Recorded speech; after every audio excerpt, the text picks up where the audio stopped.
दरम्यान अनेक आमदार आकाशवाणी आमदार निवासात राहतात। याच आमदार निवासातील कॅन्टीनमधून जेवणही करतात। काल रात्री शिवसेनेचे आमदार संजय गायकवाड यांनी याच आकाशवाणी कॅन्टीनमधून जेवण मागवलं, पण जेवण निकृष्ट दर्जाचं निघालं। त्यामुळे संतप्त झालेले आमदार संजय गायकवाड यांनी कॅन्टीनमधील आचार्यांना मारहाण केल्याचा व्हिडिओ समोर आलाय। आमदार संजय गायकवाड हे नेहमी वादग्रस्त वक्तव्य करून चर्चेत राहतात। यावेळी तर त्यांनी कर्मचाऱ्यांनाच मारहाण केल्याचा व्हिडिओ समोर आलाय। त्यामुळे संजय गायकवाड पुन्हा एकदा वादात सापडले।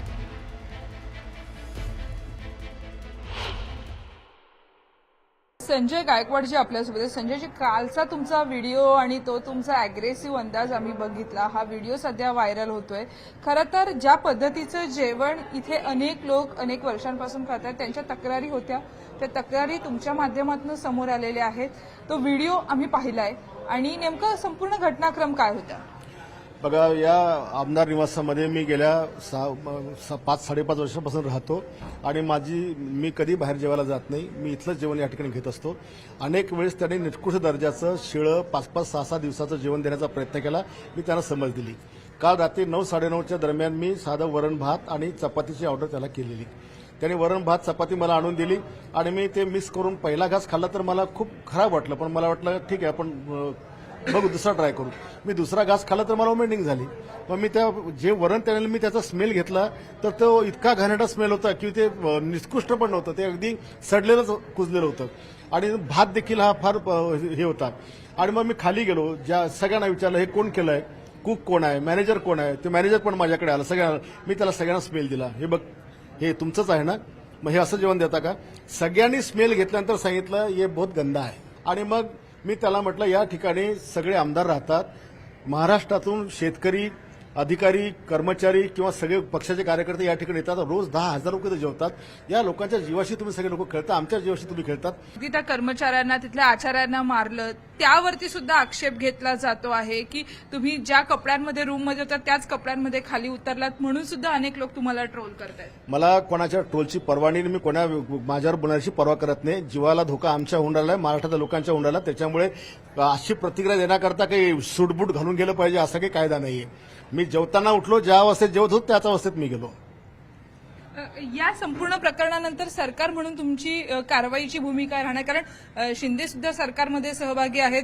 अन्न पुरवठा विभागाकडे तुम्ही याची तक्रार करणार आहात? अन्न पुरवठा विभागाकडे तक्रार करणार आणि आज वेळ पडली तर मी पॉइंट ऑफ इन्फॉर्मेशनमध्ये अध्यक्षांच्या परवानगीने सभागृहामध्ये मांडण्याचा देखील विषय करणार की आमदारांसोबत असं होतं तर सामान्य जनतेसोबत कसं होतं। नेमका या प्रकारामध्ये काय उत्तर या कॅन्टीनकडनं तुम्हाला देण्यात आलं? कॅन्टीनकडनं मला जे काही रात्री उत्तर दिलं, त्यांनी मान्य केलं की हे सगळं घाणेरडं आहे। त्यांनी मान्य केलं की हे सगळं खूप घाणेरडं आहे। तर गायकवाडांनी केलेल्या या मारहाणीवर राजकीय वर्तुळातही प्रतिक्रिया उमटल्या। शिवसेनेकडून गायकवाडांचा बचाव करण्यात आला असला तरी विरोधकांनी मात्र जोरदार टीका केली आहे। मेरे पार्टी का है, मेरे पार्टी का नहीं हो सकता। एसएनसी गटाचं आहे ना, तो त्याचं नाम ही एसएनसी है, और क्या उससे उम्मीद कर सकते। लेकिन ये भी मुझे लगता है कि कुछ ना कुछ चल रहा है। मुख्यमंत्री जी को बदनाम करने का कुछ तो साजिश चल रही है। तो मुख्यमंत्री उनकी एंटेना जो है वो ऑन रखनी चाहिए।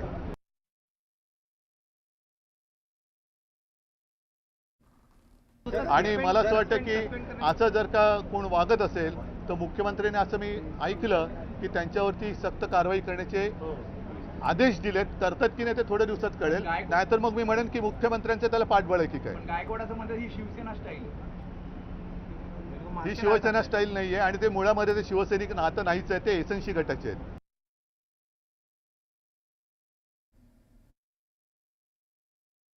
माझी मुख्यमंत्र्यांना विनंती आहे की मुख्यमंत्री काय चाललंय आपल्या राज्यामध्ये? हे आमदार बनियन टॉवेलमध्ये खाली येतात, मारतात। हे काय रस्त्यावरच्या गल्लीवरचे लोक आहेत काय? कर्मचाऱ्यांना मारतात। अरे तुमच्या ताकद आहे तर त्या खात्याच्या मंत्र्याच्या मारा ना। कोणाला मारताय? कर्मचाऱ्याला। तर काय गुन्हा त्याचा?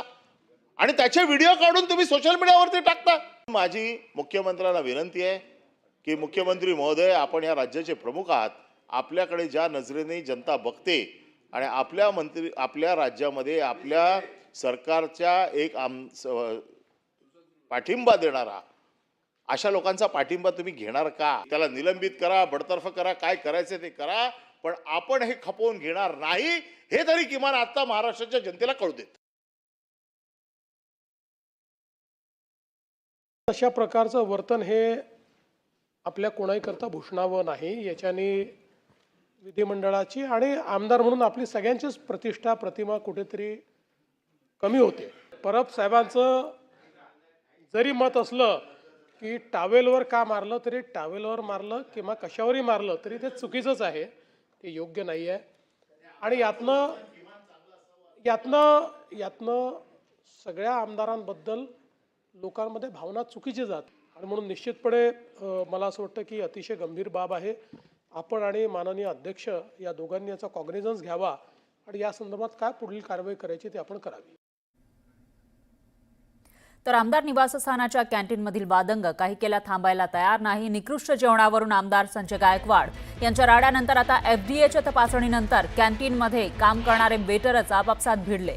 किरकोळ वादातून या दोन्ही वेटरनं एकमेकांना मारहाण सुरू केली. या वादात काही नागरिकांनी आणि इतर कर्मचाऱ्यांनी मध्यस्थी करत परिस्थिती नियंत्रणात आणली. कॅन्टीनमधील अंतर्गत वातावरण किती बिघडलंय हे या घटनेतून पुन्हा एकदा समोर आलंय.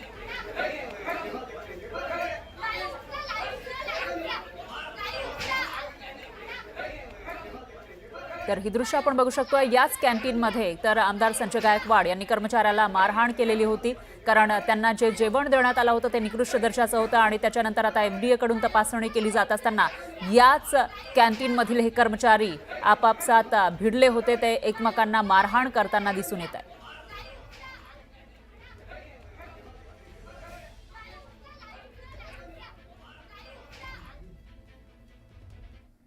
आणखी एक मोठी बातमी आहे. महाराष्ट्रामध्ये हॉटेल्समधील दारू आता महागणार आहे. त्यामुळे मद्यप्रेमींसह हॉटेल चालकांना याचा फटका बसणार आहे.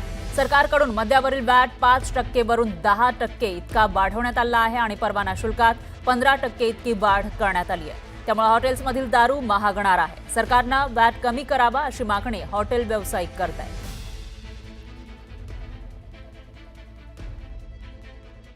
आज जो चीज़ है 100 रुपया है, कल मैं 120 करता हूँ तो मेरे पास कस्टमर आएंगे. 100 का 200 करता हूँ तो कौन नहीं आएगा. तो उन लोग कहीं ना कहीं दूसरा रास्ता निकालेंगे.